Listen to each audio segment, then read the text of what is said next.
जी, तो हमारे पास finally top 4 आ चुके हैं ग्रुप 1 से। कौन कौन आया है? ग्रुप 1 से इंडिया, साउथ अफ्रीका। बिल्कुल, और ग्रुप 2 से इंग्लैंड और न्यूजीलैंड क्वालिफाई कर चुके हैं सेमीफाइनल के लिए। और कल इंडिया ने बहुत अच्छी परफॉर्मेंस दे के अपनी जगह बना ली, जो कि बहुत मुश्किल हो रही थी, लेकिन एट द एंड इंडिया ने बहुत अच्छा कमबैक भी किया।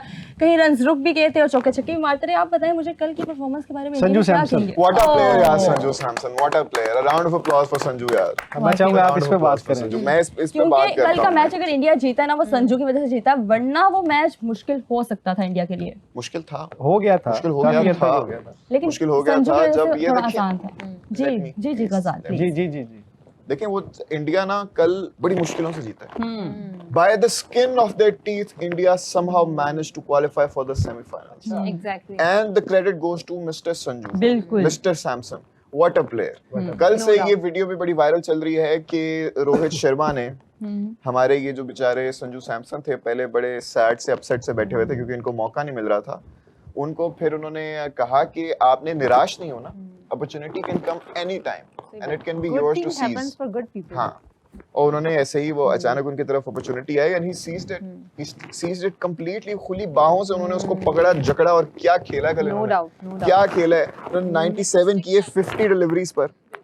What a player, what a player. Round of applause for Sanju यार, round of applause for Sanju. और शिमरन हेटमायर जो की कोशिश कर रहे थे, लेकिन बुमराह ने एक दफा फिर से उनको डिसमिस कर दिया। बुमराह का शिमरन के अगेंस्ट बड़ा अच्छा जा अच्छा रहा है वो था वैसे हेड टू हेड वाला। उस पे काफी क्वेश्चन उठ रहे हैं मतलब। नहीं मुझे कौन आई सा? थिंक था, हाँ? बिल्कुल था। देखिए बल्ला डिबेट लगा चल था, रही है। बल्ला लगा था बल्ला देख लिया हमने, Nick उसमें जितना थी। मर्जी करें। वो एलबीडब्ल्यू के लिए भी था, वो आउट के लिए भी था। इवन तो जो भी सीन होता है वो पीछे लग के गया था, उस कीपर ने पकड़ ली थी गेंद, तो एज हुआ था। अब वो एज पे लगा रहे हैं कि ओए बैट तो टच ही नहीं हुआ, खुद ही एज दे दिया, ये वो ये तो इतनी एलबीडब्ल्यू पे डिबेट कर रहे हैं फिर। नहीं एलबीडब्ल्यू तो दोनों चीजें थी ना। एलबीडब्ल्यू होता तो फिर नॉट आउट था क्योंकि out वो था ना, उससे रहा से, लेकिन वो since it was caught behind as well, तो इस वजह से वो फिर सीधा ही कॉट बिहाइंड से वो आउट हो गया था। अच्छा संजू सैमसन की वो कल वाली इनिंग के बाद ना, अभी रोहित की जो बात कर रहे हैं, मैं देख रहा था इंडियन मीडिया के कुछ मतलब ना जी। वहाँ पे पोल चल रहे थे कि आप दूसरे रोहित शर्मा हो सकते हैं। नहीं ये अच्छा, नहीं ये अब तो ऐसी बहुत ऐसी मुश्किल हो चीजें जाएगा नहीं वैसे। वो पहले संजू सैमसन, हैं, पहले संजू हैं वो। वैसे भी हर प्लेयर जो होता है वो मेरा नहीं ख्याल अपनी कि अलग कोई पहचान रखता है। जिस कदर पेशेंस और हार्डवर्क का कल उन्होंने मुजाहरा किया और 20 ओवर सरवाइव किए और अपनी टीम को सेमीफाइनल्स तक लेके गए, मेरे ख्याल से बहुत कम ऐसे प्लेयर्स होते हैं वरना बिल्कुल। नॉर्मली चोक कर जाते हैं। Mature- जब अच्छा इतना रोहित हाई में भी यही चीज है ना बेसिकली, अगर आप रोहित की बैटिंग भी देखें तो उसमें ये चीज आपको लेकिन मिलती है। हाँ है, लेकिन मैं ज्यादातर विराट कोहली को हम ज्यादा रेट करते हैं। अगर ऐसे क्लच मूवमेंट्स की बात हो तो हम विराट कोहली की बात ज्यादा करते हैं, क्योंकि माजी में भी उन्होंने इस तरह के अंडर प्रेशर मैचेस अपनी टीम के लिए खेले और उनको जिताए भी और फिर प्लेयर ऑफ द मैच भी रहे। अली भाई उनमें से एक आप एमसीजी का मैच भी जी। आप मुझे बताएं कि अब पाकिस्तान की टीम्स के अंदर टीम के अंदर कौन कौन सी चेंजेस आएंगी अब वाले मैच को लेकर, जो हमारी टूर्नामेंट में परफॉर्मेंस रही है वाले मैचेस को लेकर? अरे 6 माह तक तो आपने टी20 खेलना ही नहीं है। एग्जैक्टली। ठीक है, अगले 6 माह तक आपका कोई टी20 मैच ही नहीं है। तो मेरे ख्याल में ये मामला दब जाएगा, ज्यादा से ज्यादा कैप्टनसी चेंज होगी और क्या होगा, बस। कैप्टन चेंज कर देंगे ज्यादा से ज्यादा, मुझे तो यही लगता है। और कोई बड़ा मतलब इसमें मैंने और देखा जो नहीं, जो आज फाइन आज लगा जो दिया। खबर चल रही है कि 50 लाख हर प्लेयर को फाइन। हमारे फाइन किया जाएगा, उसके ऊपर गौर किया जा अच्छा, रहा है पता अभी। क्या? तो क्या फाइन करना इनफ होगा या इन लोगों को रेस्ट दें और इन लोगों को 2-2 साल के लिए बैन कर दें, या थोड़ा सा बोल दें कि भाई आप लोग 2 साल 2 तक साल के लिए बैन कर दें? मतलब कुछ इस तरह की सजा होनी चाहिए ना, किसी और बैन के लेकर बाद प्लेयर की तो वैसे ही मुद्दत पूरी हो जाएगी 2 हाँ। साल बैन करने के बाद। वो ऑलरेडी Exactly. 30-32 में खेल रहे हैं, तो वो 2 साल बैन करेंगे तो 34 साल की उम्र में क्या खेल रहे हैं। और दूसरा ये है कि ये ना खबर सोर्सेज से है, ये खबर मैंने देखी थी सुबह। तो ये हर जगह चल रही है, कोई लेकिन अभी तक officially मुझे नहीं मैंने- PCB लेकिन के ये- official से नहीं एक अभी चीज तक है, ये जो officially खबर आप नहीं है, हाँ। बात कर रहे हैं कि 5 मिलियन पर प्लेयर ये जो कहा गया है कि फाइन होगा, मुझे ऐसा लगता है कि फाइनेंशियल हमें पेनल्टीज के बजाय हमें किसी स्ट्रॉन्ग कोई मूव कर लेना चाहिए जिसके अंदर कोई स्ट्रक्चरल चेंजेस हों, कोई कैप्टनसी जाए, कोई मैनेजमेंट के अंदर चेंजेस आए, कोई आप अपना इंफ्रास्ट्रक्चर, कोई आप लैब जैसे बिल्ड करें एनसीए के अंदर, कोई हाई परफॉर्मेंस सेंटर आपने एनसीए के अंदर जो बनाया हुआ है उसका क्या मेयार है, वहाँ पे आपने कौन से साइकोलॉजिस्ट बिठाए हुए हैं, कौन से एनालिस्ट वहाँ बैठे हुए हैं, वो किस तरह से प्लेयर को गाइड करते हैं बैक ऑफ द मैच।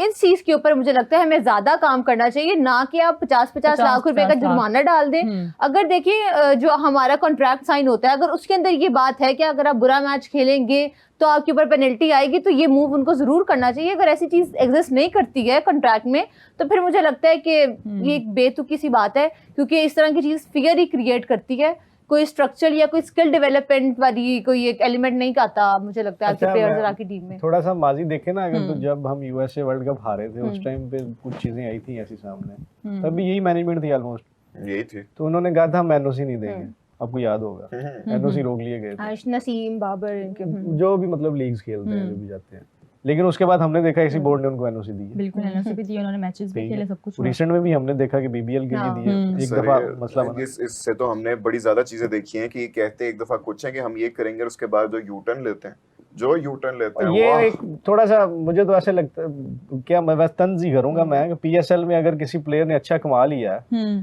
तो उससे आप ऐसे रकम तो ना। अली भाई अभी आपने बात की कि हम 6 माह क्रिकेट नहीं खेल रहे T20, अभी जो है हमारी पीएसएल सर पे खड़ा है, आई गेस 2-3 वीक्स बाद हमारा पीएसएल है, फिर वो खत्म होगा तो फिर एलपीएल आ जाएगा, बीपीएल आ जाता है, डिफरेंट और लीग्स आ जाएंगी, कैरेबियन प्रीमियर लीग खेलने के लिए चले जाएंगे ये लोग, फिर एक आई गेस कनाडा के अंदर भी एक लीग होती है, मोहम्मद रिजवान माजी में उसका हिस्सा रहे, वहां चले जाएंगे, तो उनके पास T20 खेलने के वाफिर वो मौके हैं और पैसा इजीली कमा लेंगे। देखो प्लेयर्स के पास हैं, वो बिल्कुल पैसा कमाएंगे, उनकी डिमांड है। 50 लाख वाला जो एक वो डेंट उनको पड़ेगा, उससे उनको उससे कोई खास फायदा फर्क नहीं है, होगा। कोई देखना फायदा होगी नहीं ना है ये उनको। डेंट पड़ता भी है या नहीं है, क्योंकि पता इस वक्त उस लेवल पे तो नहीं, लेकिन किसी हद तक अवाम में गुस्सा तो है, लोग तनकीद तो कर रहे हैं, नो डाउट, चेयरमैन भी कर रहे हैं, प्लेयर्स भी कर रहे हैं।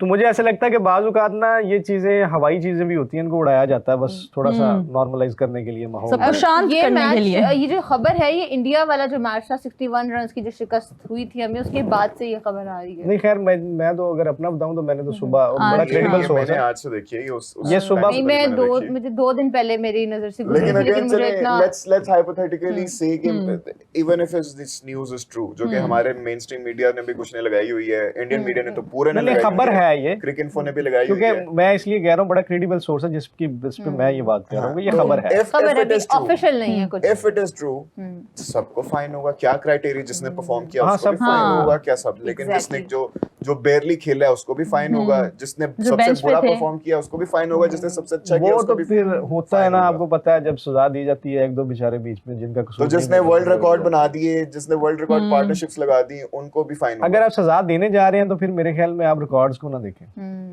फिर आप वो पैमाना जो है वो इंडिविजुअल लेकिन लेकिन वो एक एक इंसान ने परफॉर्म किया, बाकियों ने मेरा ये किया ही नहीं, ख्याल है- 10 खिलाड़ियों ने, तो नहीं, किस तरह से एक मेरा को ये आप उसके ख्याल है- अंदर अभी काउंट आप करें? बात- वो सिस्टम फेलियर होता है, वो इंडिविजुअल परफॉर्मेंस नहीं होती है। हम कल बात कर रहे थे ना, पहले आपको टॉप मैनेजमेंट का भी तो एहतसाब करना है ना, प्लेयर्स को तो नहीं खाली। आपने सिलेक्शन जिसने की है, सिलेक्शन वो जो कमेटी है आपकी, आपने उसकी भी तो कंट्रीबिलिटी करनी है ना, आप उसके लिए क्या कर रहे हैं? अच्छा प्लेयर्स को आप मौका मिला, ठीक है, वो नहीं अपनी मतलब जितना कर सकते थे उन्होंने परफॉर्म किया, कई नहीं कर सके, तो उन सिर्फ उन पे आप 50-50 लाख डाल के आप ऐसे नहीं कर सकते, ये गलत है मेरे ख्याल में, तो ये नहीं करना चाहिए। अकाउंटेबिलिटी की तो सबकी करनी है।